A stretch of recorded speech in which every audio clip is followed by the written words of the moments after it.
স্বরাষ্ট্রমন্ত্রী সালাউদ্দিন আহমেদের হুঙ্কার কি তবে ফাঁকা বলি? বরিশালের আদালতে বিএনপি আইনজীবীদের নজিরবিহীন তাণ্ডব। কেন আওয়ামী লীগ নেতাদের জামিন হওয়ার পরে বিচারককে হুমকি? মব জাস্টিস বন্ধের ঘোষণা দিয়ে নিজের ঘরেই কেন ব্যর্থ স্বরাষ্ট্রমন্ত্রী? 5ই আগস্টের পর থেকে বিএনপির এই মব কালচার কি তবে তারেক রহমান সরকারকেও ডক্টর ইউনূসের মতো ব্যর্থতার দিকে ঠেলে দিচ্ছে? দর্শক, আজ আমরা এক চরম সত্যের মুখোমুখি দাঁড়িয়ে কথা বলছি। 24-এর বিপ্লব পরবর্তী বাংলাদেশে ক্ষমতার পালাবদল হয়েছে, বিএনপি সরকার গঠন করেছে, তারেক রহমানের নেতৃত্বে নতুন দিনের স্বপ্ন দেখানো হচ্ছে, কিন্তু বাস্তব চিত্রটা আসলে কি? সালাউদ্দিন আহমেদ ক্ষমতায় বসেই হুঁলেন মব জাস্টিস আর সহ্য করা হবে না, যারা করবে তাদের আইনের আওতায় আনা হবে। কি বাহ, কি চমৎকার কথা! কিন্তু মন্ত্রী মহোদয়, আপনার সেই হুঙ্কার কি কেবল টেলিভিশনের ক্যামেরার জন্য ছিল? বরিশাল চিফ জুডিশিয়াল ম্যাজিস্ট্রেট কোর্টের ভিতর আজ যা ঘটলো তা কি আপনার আইনের শাসনের সংজ্ঞায় পড়ে? আদালত কক্ষের ভিতরে ঢুকে বিএনপি পন্থী আইনজীবীরা যে তাণ্ডব চালালো, বিচারককে যেভাবে হেনস্থা করলো, তার কারণ কি? কারণ হচ্ছে আওয়ামী লীগের কিছু লোককে আইন অনুযায়ী জামিন দেওয়া হয়েছে। আইন কি তবে বিএনপি নেতাদের পকেটে? 5ই আগস্টের পর থেকে এদেশে মব জাস্টিসের সবচেয়ে বড় কারিগর হিসেবে যাদের নাম আসছে তারা এই লোক। আজ আমরা কোনো দয়া দেখাবো না। আজ আমরা ব্যবচ্ছেদ করব সালাউদ্দিন আহমেদের বক্তব্য সেফ রাজনৈতিক কিভাবে মব কালচার তারেক রহমান সরকারকেও ডক্টর ইউনূসের মতো ব্যর্থতার অতল গভীরে গহ্বরে তলিয়ে দিচ্ছে। পুরো ভিডিওটি দেখুন, কারণ আজকের এই রুদ্ধমূর্তি কেবল সত্যের খাতিরে, এবং আমরা চরম সত্যগুলোই আজকে তুলে ধরার চেষ্টা করব। দর্শক, সেখানে কি ঘটেছিল আমরা একটু সেই ঘটনাটা একটু দেখে আসি। কি ঘটেছিল? আদালত চত্বরে কার্যক্রম চলা অবস্থায় দেখেন দর্শক কিভাবে বিএনপির আইনজীবীরা সেখানে মব কালচার শুরু করলো।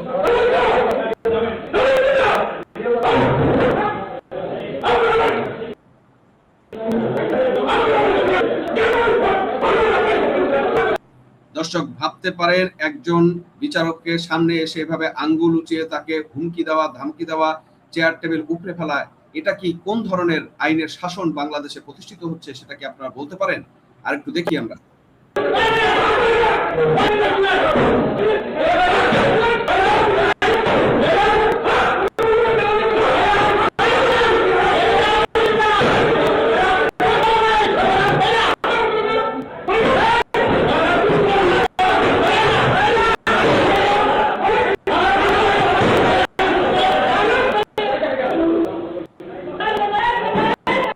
দর্শক, তাদের উদ্ধতপূর্ণ আচরণগুলো দেখলেন। পুলিশ দাঁড়িয়ে দাঁড়িয়ে দেখছে, আসলে ঘটনাগুলো তারা কিন্তু প্রতিরোধ বা প্রতিহত করার কোনো ব্যবস্থা নেয়নি।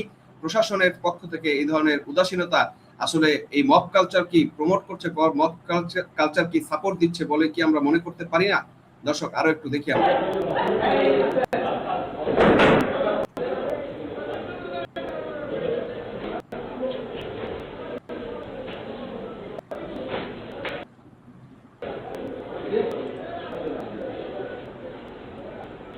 আমরা খবরের নিউজে যদি একটু যাই দর্শক, সেখানে কিন্তু এই বিষয়টাকে নিয়ে ব্যাপক কথা বলা হয়েছে, এবং কিছু কথা বলা হয়েছে। বরিশাল আদালতে তাণ্ডব, মব জাস্টিস ও স্বরাষ্ট্রমন্ত্রীর ফাঁকা আওয়াজ।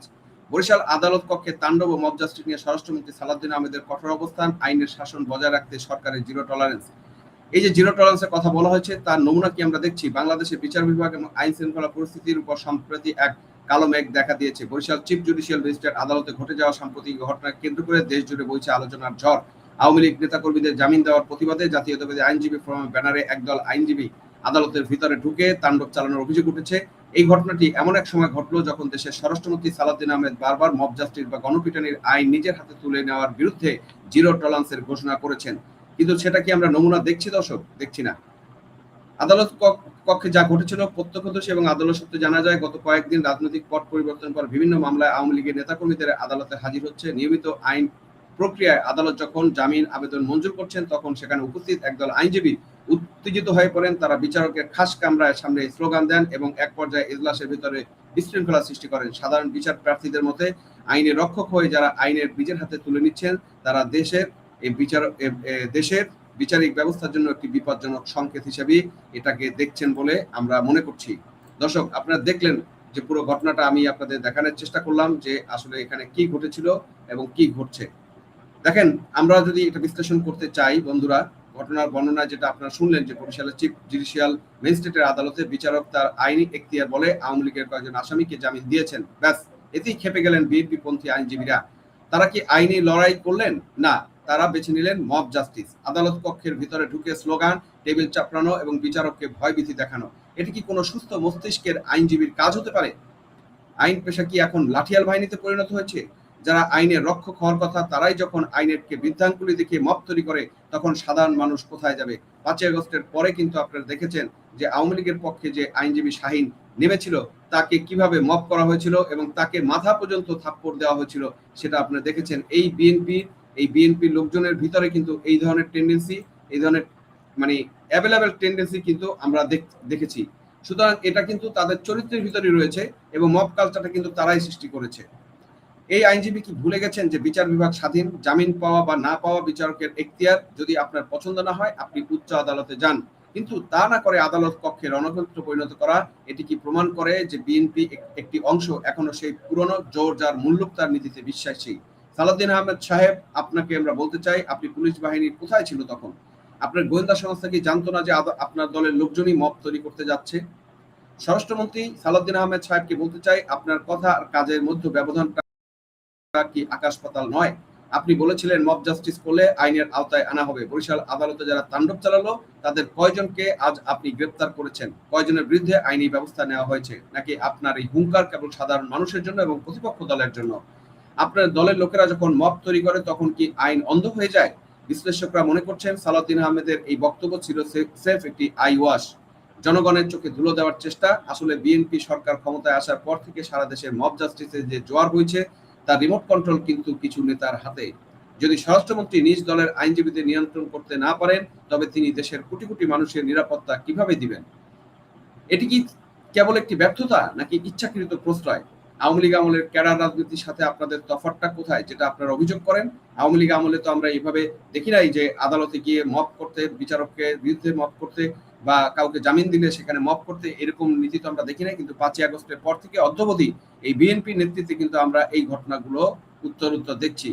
তারা রাজপথে মারতো, আপনারা আদালতের ভিতরে মারছেন, পার্থক্যটা শুধু এটুকুই।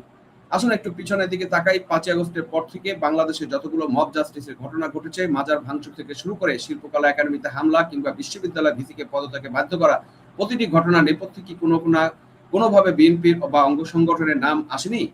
রাজনৈতিক বিশ্লেষকরা বলছেন 5ই আগস্ট পরবর্তী অরাজকতার সবচেয়ে সুবিধাবাদী ছিল বিএনপি। তারা এই মব কালচারকে ব্যবহার করে মাঠ দখল করেছে। আজ যখন তারা সরকারে, তখন তারা সেই অভ্যাসটা ছাড়তে পারছে না। বরিশালের ঘটনা কোনো বিচ্ছিন্ন ঘটনা নয়, এটি একটি চলমান ধারার বহিঃপ্রকাশ ছাড়া আর কিছুই নয়, এবং তারই নমুনা কিন্তু আমরা দেখছি। তারেক রহমান সাহেব হয়তো বিদেশে বসে বড় বড় সংস্কারের কথা বলেছেন, কিন্তু তার দলের মাঠ পর্যায়ের নেতারা কি সেই সংস্কার মানছেন? এই যে আইনজীবীরা কোর্টের ভিতরে তাণ্ডব চালাচ্ছেন, তারা কি তারেক রহমানের ইমেজ ক্ষুণ্ণ করছেন না? আপনারা যদি নিজেদের পরিবর্তন করতে না পারেন, তবে ডক্টর ইউনূসের সেই পিশাচ ইউনূসের সরকারের যে দশা হয়েছিল, আপনাদেরও একই দশা হবে, এবং তার নমুনা কিন্তু পিশাচ ইউনূসের ব্যর্থ হয়েছিল, কারণ তারা মব জাস্টিস নিয়ন্ত্রণ করতে পারেনি, তারা আইনের শাসন প্রতিষ্ঠা করতে পারেনি। এখন তারেক রহমানের সরকারকেও সেই একই পথে আশঙ্কা। বিএনপি যদি অবিলম্বে এই মব করতে না পারে, তবে আন্তর্জাতিক মহলে এবং সাধারণ মানুষের কাছে এই সরকার একটি ব্যর্থ সরকার এবং ফেইল্ড গভর্নমেন্ট হিসেবে চিহ্নিত হবে, এবং তার নতুন আমরা এখন থেকেই দেখছি। আপনি যদি আওয়ামী লীগের লোকদের জামিন পাওয়ার ক্ষুব্ধ হওয়ার দরকার কি? সরকারে সরাসরি ক্যাঙ্গারু কোর্টে বসিয়ে বিচার করে দিলেই তো পারেন, এবং সেটা হবে মানে এখন সবচেয়ে সহজ। তাহলে আপনি হয়তো মব নিয়ন্ত্রণ পারবেন। আইনের শাসন মানে হলো আপনার শত্রু ন্যায় বিচার পাওয়ার অধিকার আছে। আপনি যদি মনে করেন কেবল আপনার দলের লোকেরাই সুবিধা পাবে, তবে আপনি গণতন্ত্র নয়, আপনি ফ্যাসিবাদ কায়েম করছেন।